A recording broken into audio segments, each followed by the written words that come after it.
Chose d'avoir ce premier contact avec eux. Et déjà, dans la présentation que eux et nous avons fait, il y a une convergence de vues. Et ce qui serait intéressant, moi j'ai retenu, ils ont parlé d'un protocole, je ne sais pas si j'ai bien compris, ils ont dit qu'il existe déjà un protocole africain sur cette question qui a été ratifié, enfin qui est en cours de ratification et qui a 16 pays membres qui sont partis à ce protocole-là.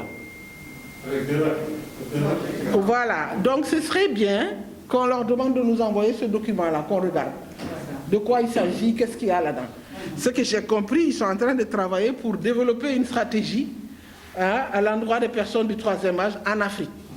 Et ils pensent qu'on pourra leur être utile. Et ça, bon, je pense que, comme on dit, Doubourou Bouraké. Mais c'est vrai parce que ça veut dire qu'il y a le besoin à leur niveau. Et que nous, ce qu'on attend de ce que devrait être une association du troisième âge, qu'on puisse le mettre en exergue, parce qu'on a vu que on a vu le président guinéen qui disait la même chose, notre président qui dit la même chose, pratiquement, comment utiliser le troisième âge. Je pense qu'il n'y a pas encore de... Voilà. Donc ce serait bien que nos experts qui sont là en la matière qui puissent... Alors moi c'est ça que j'ai retenu, qu'on partage d'abord ces documents-là. Je n'ai pas bien compris, mais je crois qu'ils ont parlé d'un protocole. Donc ce protocole-là, si on peut l'avoir et savoir c'est quoi, comme ça, échanger là-dessus, et puis voilà quoi. Alors l'autre point aussi qui a été très pertinent, Président, c'est quand vous avez parlé de la tenue de cette conférence-là, en 2021. Ça, vraiment, on est dans les délais. Ça, ils ont 1 an pour le préparer et ils sont prêts à accompagner parce qu'eux aussi, ils ont besoin que l'Afrique ait une politique et une stratégie à la matière. Donc ça, nous, on peut être utile.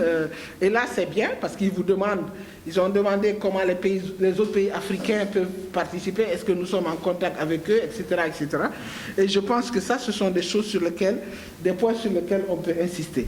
L'autre point aussi, c'est ce qu'a demandé Diago, les renforcements de capacités au niveau régional. Ça aussi, je pense qu'elle en a l'habitude.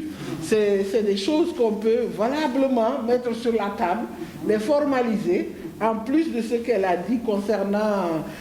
J'ai trouvé trop tôt quand tu leur as demandé le financement. Je sais qu'elle a été très, très rapide à la matière, mais c'est ça. Il faut leur donner la couleur pour qu'ils sachent Founi Bougadem, quoi. Donc moi, je pense que ces 3 points-là, enfin, c'est ce que j'ai retenu, hein, hormis tout ce qu'on a comme programme, parce qu'ils ont posé une question en nous demandant où est-ce qu'on est fort pour commencer. Ça, c'est important. Moi, je pense que là où on est fort, ce sont ces 3 éléments-là. Si on peut déjà mettre quelque chose sur la table avec eux, parce qu'elle connaît ces gens-là. De toute façon, ça va être... voilà, moi, c'est ça que je voulais dire, Président.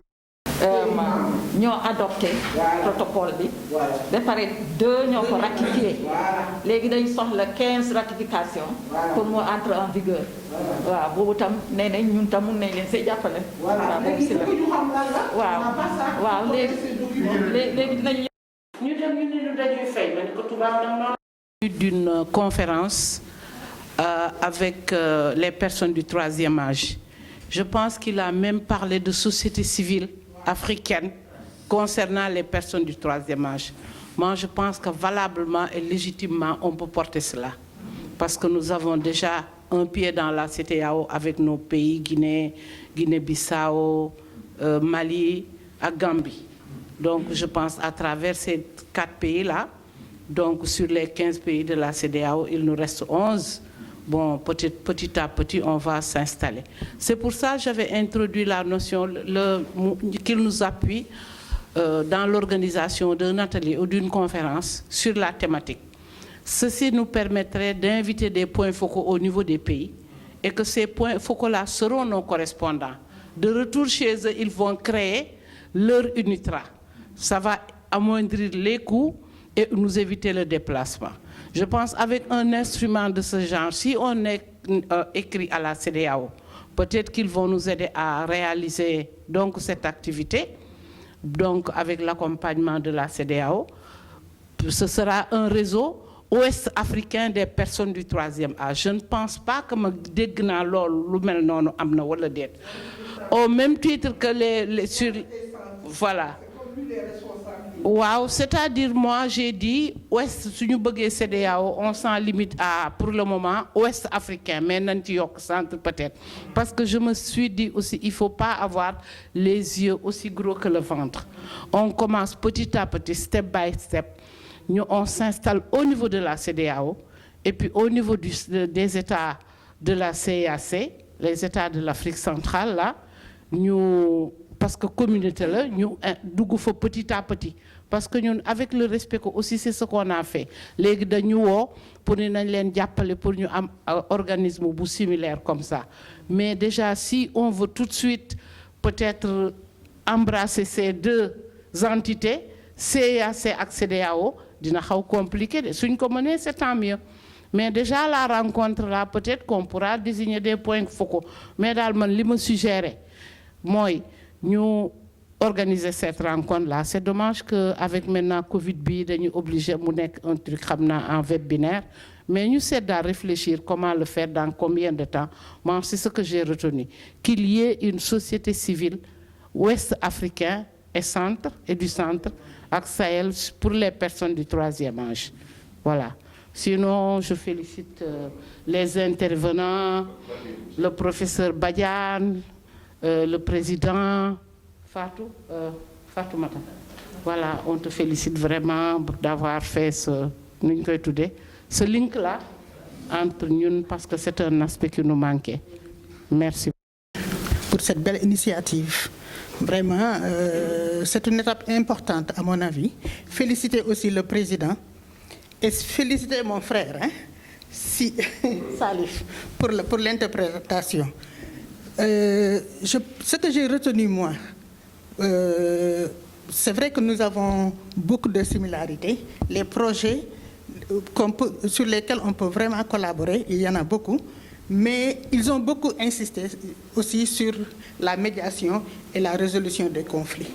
Je pense que le fait que nous soyons des personnes du troisième âge, que nous soyons supposés être des gens sages, donc c'est quelque chose sur laquelle il a beaucoup insisté et je pense qu'il compte beaucoup sur ça, sur nos compétences. Il y a aussi le fait que, comme Diago l'a dit, ils ont parlé de société civile. Je pense qu'il faudrait qu'on puisse quand même agrandir, n'est-ce pas, nos compétences sur le plan de la formation, mais aussi essayer de voir ce que l'on peut faire au niveau africain. Et ils ont même pensé, par exemple, pour l'Afrique du Nord et de l'Afrique du Sud. Donc, je pense qu'ils ont besoin de personnes pour cela. Maintenant, comme Diago l'a dit, peut-être ne pas voir trop gros, mais quand même, je pense que s'ils nous sollicitent pour ça, pourquoi pas? Pourquoi pas? Il faut y aller. Je pense que c'est une possibilité qu'on peut quand même saisir. Merci beaucoup. Que j'ai tiré personnellement. La première, c'est celle que nous partageons. Notre objectif, c'était de les convaincre. Je pense qu'ils sont convaincus. Le reste, nous savons les projections qu'il nous est possible d'établir. L'autre conclusion, c'est de nous dépêcher de travailler nos UTS. C'est notre label. Et c'est ce que nous mettons en avant pour vendre notre originalité. Il faut qu'on y travaille. On y a beaucoup travaillé. En tout cas, je vous promets, à partir de demain, de continuer d'y travailler parce que pratiquement nous tous, nous sommes impliqués là-dedans. Mais il n'y a que le président et moi, depuis hier soir, que nous partageons avec le professeur Diallo, que nous partageons une idée de l'ampleur de la tâche. Parce que le centre d'application, qui est la structure faîtière des 8 UTS, maintenant a une configuration. Les UTS ont chacune une configuration. Il faut maintenant que nous puissions engager les collègues, les frères et les sœurs, de manière à pouvoir les positionner pour que les ITS commencent à travailler avec leur autonomie par rapport à leur spécialité. Voilà, et je vous promets, d'ici la semaine prochaine ou peut-être la semaine d'après, de convoquer des réunions de coordination sectorielle, UTS par UTS, de manière à informer les collègues, aussi de manière à les responsabiliser davantage, de manière à ce qu'ils voient un peu ce qu'il est possible de faire, de telle sorte que à la prochaine rencontre, ce n'est plus moi qui fais une introduction globale, mais Jacques, responsable d'UTS, avec ses collègues, va entrer en profondeur vers ce que nous souhaitons et vers ce que les autres peuvent attendre de nous. Voilà, et donc ça également, c'est une conclusion que j'ai tirée, et vraiment je me réjouis de la pertinence de ce projet et des résultats. Merci, Président. C'est que l'UA a ce qu'on appelle un agenda, comme le système des Nations Unies a un agenda. Le système des Nations Unies a un agenda 2030. L'UA a un agenda, c'est agenda 2063. 63. Donc, il faut que ce document doit être un peu notre cadre général. Tout ce qu'on va faire, on doit voir est-ce que ça correspond effectivement à cet agenda. Voilà ce que je voulais ajouter. Remercier Diago et son équipe. Parce que vraiment, on a été bien accueillis. La logistique vraiment était là. Et le cadre aussi, vraiment, nous a bien convenu. Vraiment, tout s'est bien passé. Et nous avons appris aussi. Parce que nous avons appris, nous sommes des personnes âgées. Vraiment, parce qu'on a inauguré comme vraiment une méthode de travail qui nous permet déjà, en cette période, c'est difficile de se retrouver, de pouvoir travailler. Donc, je crois que c'est un message qu'on va lancer un peu partout dans le groupe pour demander à ce que chacun puisse s'équiper d'un petit matériel pour qu'on puisse en tout cas travailler, même si on n'est pas... même si Diago nous offre la possibilité de nous réunir ici. J'avais dit que même si pour des réunions sectorielles, je fais un clin d'œil à Badia, vous pouvez vous rencontrer. Nous sommes une toute petite équipe, on ne peut pas occuper. Il faut nous dire à temps pour qu'on puisse s'organiser parce qu'il arrive que d'autres organisations nous empruntent également la salle pour des activités. Donc ça ne nous gêne pas, vraiment. Voilà, donc nous sommes donc voilà, donc la balle est dans notre camp. On va s'organiser. Les réunions, on va organiser, mais on va essayer de travailler comme ça en visioconférence. Parce que comme tout le monde, on va... Hein, voilà, merci. Nos attentes sont des attentes légitimes sur la base des échanges qu'on a eus avec... Alors, je me réjouis de la bonne tenue de cette réunion. Et il y a un petit mot que j'ai retenu, et peut-être que vous n'avez pas noté. Il a dit, mais justement, c'est ce qu'on cherchait. Je ne sais pas si vous l'avez entendu. Apparemment, il venait de découvrir, n'est-ce pas, un partenaire qui pourrait répondre à leurs préoccupations. Et apparemment, ils ont cherché, ils ne parviennent pas à trouver. Et je crois qu'en plus, c'est dans le domaine francophone qu'ils ont ce problème-là. Comment ça se fait qu'il y ait 16 pays et que la ratification n'avance pas? Il y a problème. Ils ont besoin de nous et je pense qu'ils viennent de découvrir en nous la possibilité de faire chemin ensemble. Et saisissons la balle, n'est-ce pas? Et soyons efficaces. Moins de discours, mais des actes.